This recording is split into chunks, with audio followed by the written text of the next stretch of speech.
Hello, good morning! Magluluto po ako ngayon ng pork hamonado.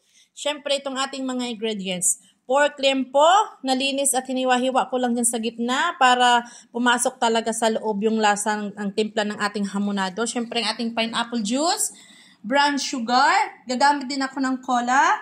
Siyempre, ang ating bawang sibuyas, kunting oil, black pepper, salt, at saka ng toyo. Gagamit ako ng brown sugar kasi wala kaming oyster sauce.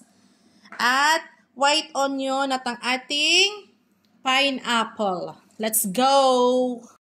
Start na tayo. Lagay tayo ng cola. Lagay tayo ng sugar. Sa mga pampalasa talaga, tansya-tansya lang talaga ako guys. As in, tansyameters lang talaga ako. Hindi ako nagsusukat, sorry. Ang ating pineapple juice. Para mas the more na malambot, the more na masarap.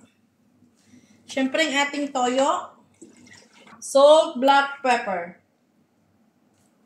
Kunti lang, since meron na tayong toyo.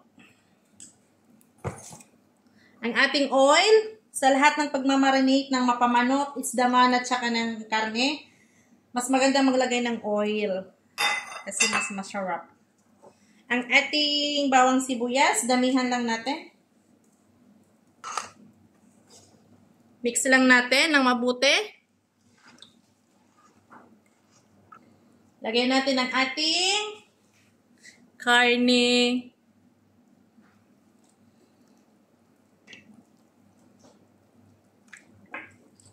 Sa oven, pero mas bet ko sa kaldero.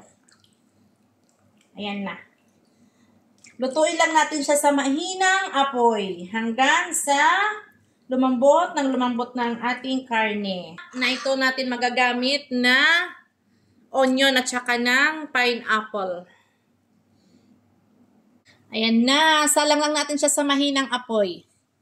Antayin lang natin na lumambot at mag-reduce ang kanyang sabaw hanggang sa maging sauce na siya.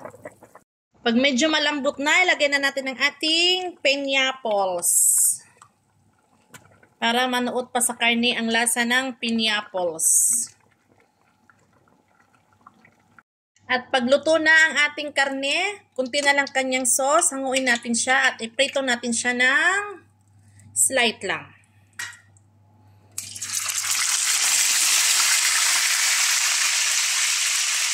Continue natin sa pagpapakulo ang sauce hanggang sa lumapot na siya. Baliktarin lang natin.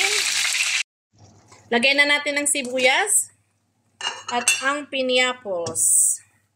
Pakuluin lang ng konti at okay na yan. At pag ready na ang lahat, i-arrange na natin siya sa ating lagayan para mas presentable naman siyang tingnan. Yan natin sa ilalim ng sauce. Tsaka ng onion.